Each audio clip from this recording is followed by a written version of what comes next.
Dear students, Namaste. Again, I am in front of you indirectly to teach you half-life of zero order reaction. You have read half-life of first order reaction. Now, half-life of zero order reaction. What is half-life you have read? It is the time required to reduce the half of the initial concentration of a reactant. So you have read, no problem in it. Now let if T is equal to capital T, then concentration of R will be equal to concentration of R naught by 2, or you can write here as concentration of R naught by 2. It is better to write like this. We know that for zero order reaction, K is equal to concentration of R naught minus concentration of R by T, that you have read, or T is equal to what? Concentration of R naught minus concentration of R by K. Let it is equation 1, and then on putting the value of a small t and R, concentration of R, in equation first, we get, what will we get? Capital T is equal to concentration of R naught minus concentration of R naught by 2. It is written in place of concentration of R by K. It will be equal to what? Concentration of R naught by 2 by K, or T is equal to concentration of R naught by 2K. Let it is equation 2, and it is the equation of half-life of zero order reaction. As 2K is constant, so we can write T directly proportional to concentration of R naught.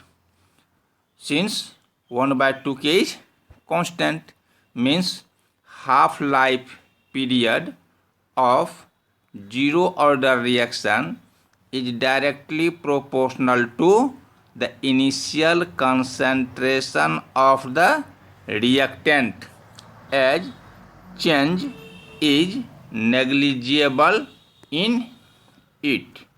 And then next important topic is pseudo first order reaction. What is pseudo first order reaction? PSEUDO, pseudo first order reaction.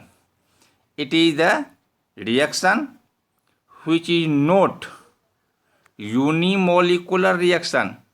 It is the reaction which is not unimolecular reaction, but is confirmed by first order reaction, is called pseudo first order reaction. Is it clear? Means the reaction which is not unimolecular.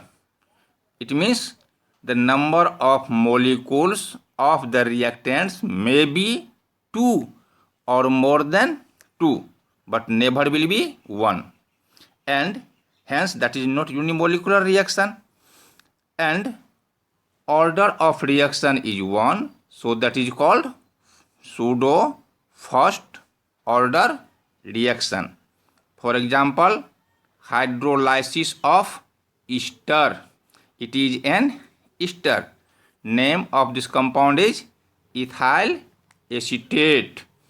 If ethyl acetate is hydrolyzed in presence of acidic medium, means a little amount of sulfuric acid is added in it, then it converts into acetic acid and ethyl alcohol, CH3COH acetic acid, C2H5OH ethyl alcohol.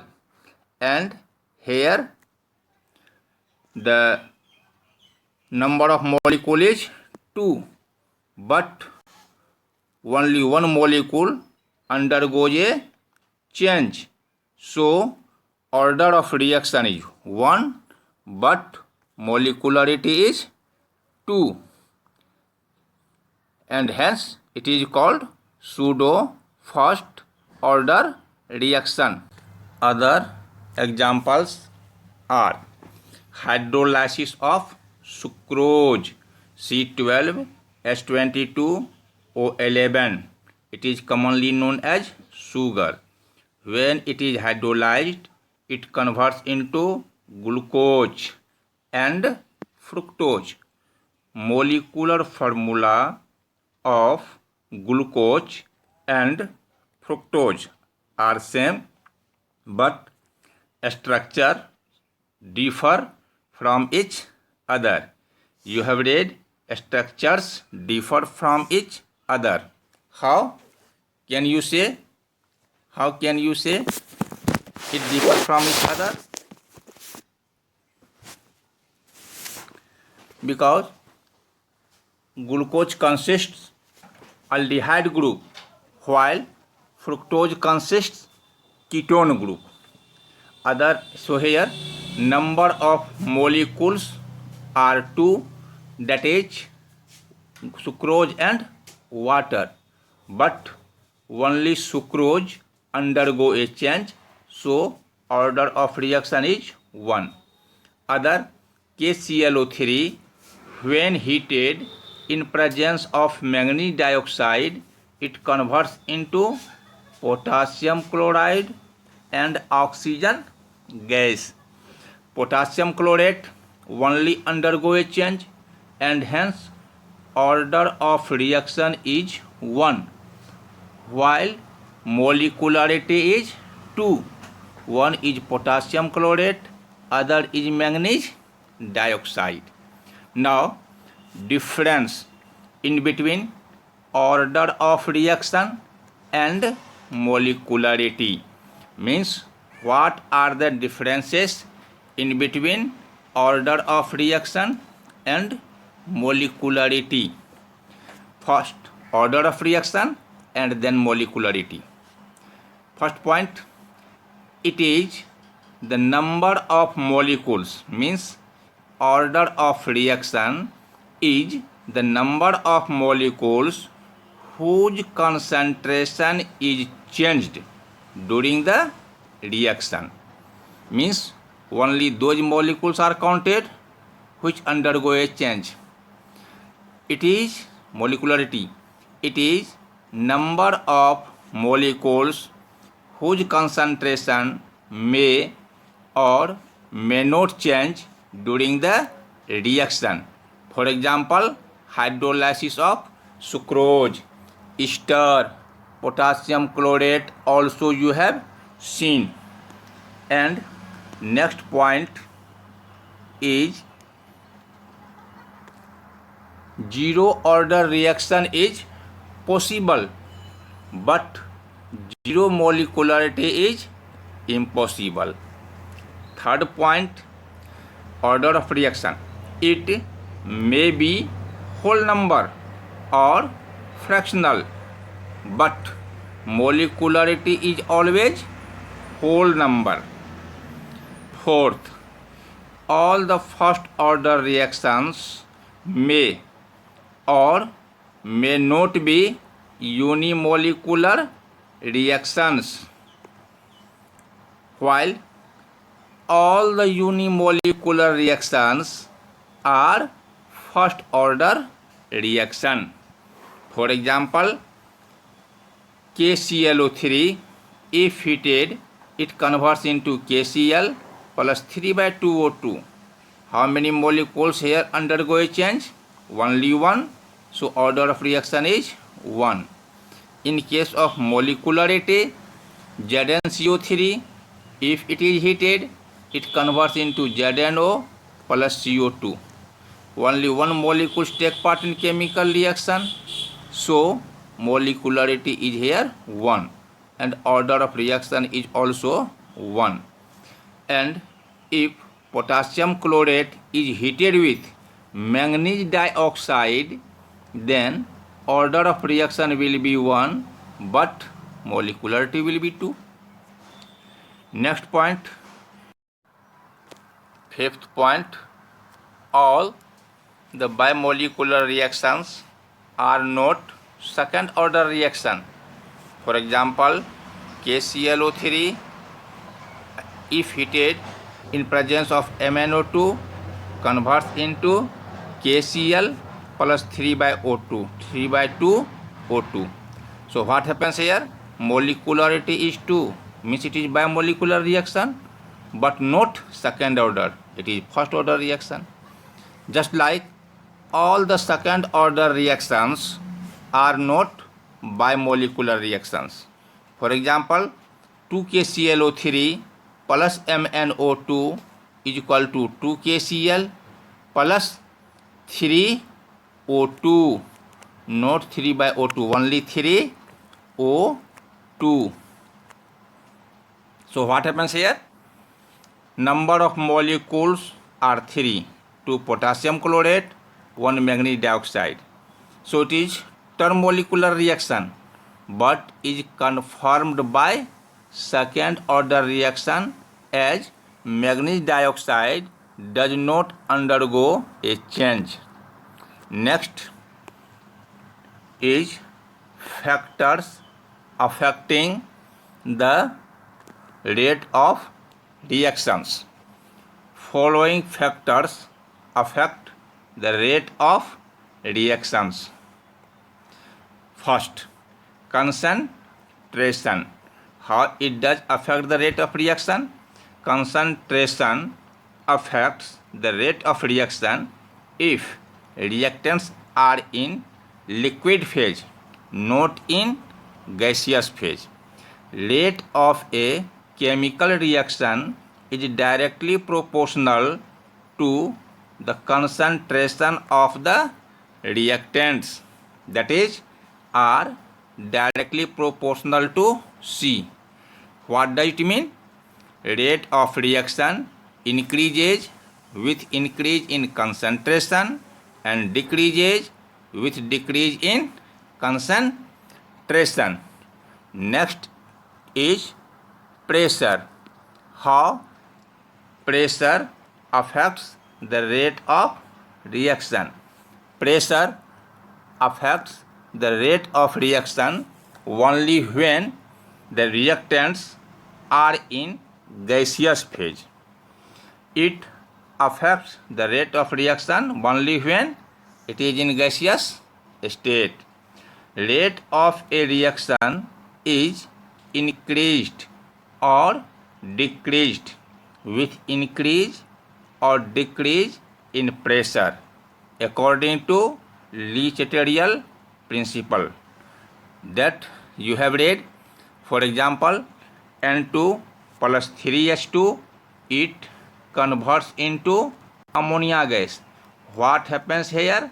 Number of product is decreased, means number of moles of product is decreased. So rate of reaction will be increased if pressure is increased. If number of moles of products are increased, then rate of reaction will increase with decrease in pressure. So you have to keep in your mind Le Chatelier principles for pressure. Third factors which affect the rate of reaction is nature of reactants. It has been observed that ionic compound reacts faster than covalent compound. So, the rate of reaction depends on nature of the reactants also. Next factor is temperature. How does temperature affect the rate of reaction? Rate of reaction is directly proportional to the absolute temperature, that is R directly proportional to capital T. It means rate of reaction increases with increase in temperature and decreases with decrease in temperature. But for exothermic reaction, it will be maximum at a particular temperature, and then reaction favors in backward direction. For example, formation of ammonia, you have read, means rate of reaction increases initially with increase in temperature, but after that it becomes exothermic. So temperature should be maintained, and hence temperature also affects the rate of reaction. Fifth factor is presence of catalyst. Rate of chemical reaction increases with increase in positive catalyst and vice versa, but decreases with increase in negative catalyst and vice versa. Means if positive catalyst is added, rate of reaction will increase. If negative catalyst is added, then rate of reaction will decrease. Is it clear? Next is surface area. Next is surface area. Surface area of the reactants also affect the rate of reaction. It is observed that rate of a reaction is directly proportional to the surface area of the reactants. For example, powdered reactant reacts rapidly while a single piece of a reactant reacts slowly. That you have observed in laboratory also.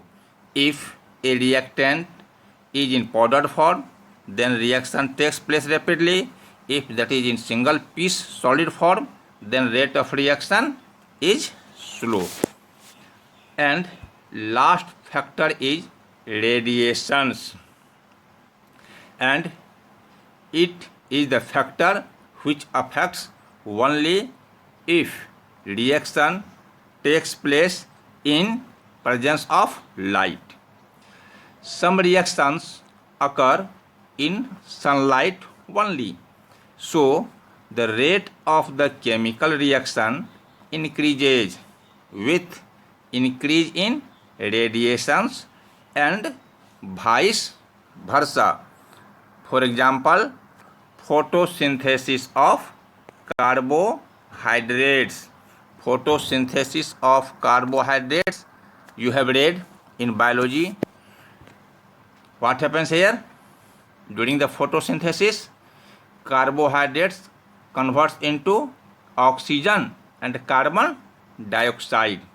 Such reactions are also called photochemical reactions. General expression of rate of reactions. General expressions of rate of reaction.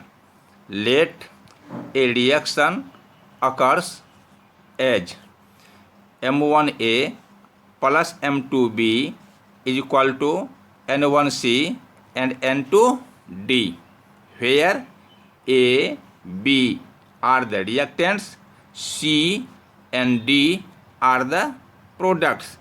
M1 is the number of molecules of A, M2 is the number of molecules of B, N1 is the number of molecules of C, N2 is the number of molecules of D.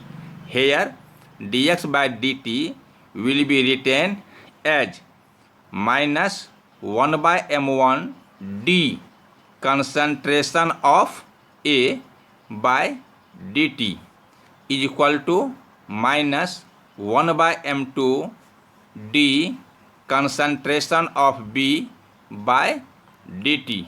Why minus? Because concentration of A and B are decreased gradually.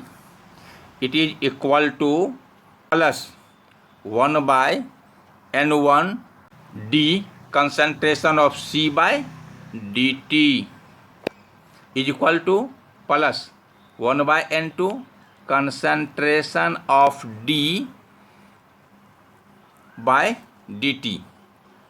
Plus sign here indicates concentration of product is increased. So no problem in it. 1 by N1 D concentration of C by dt, 1 by N2 D concentration of D by dt. Second example, NaOH plus CH3COOH, it is equal to CH3COO Na plus H2O. Therefore we can write dx by dt is equal to minus D concentration of CH3COOH by dt is equal to minus D concentration of NaOH by dt is equal to plus concentration of CH3COONA by dt is equal to D concentration of H2O by dt. So that is the general representation of the reaction. And next topic will be again discussed next day. Have a nice day. Thank you very much.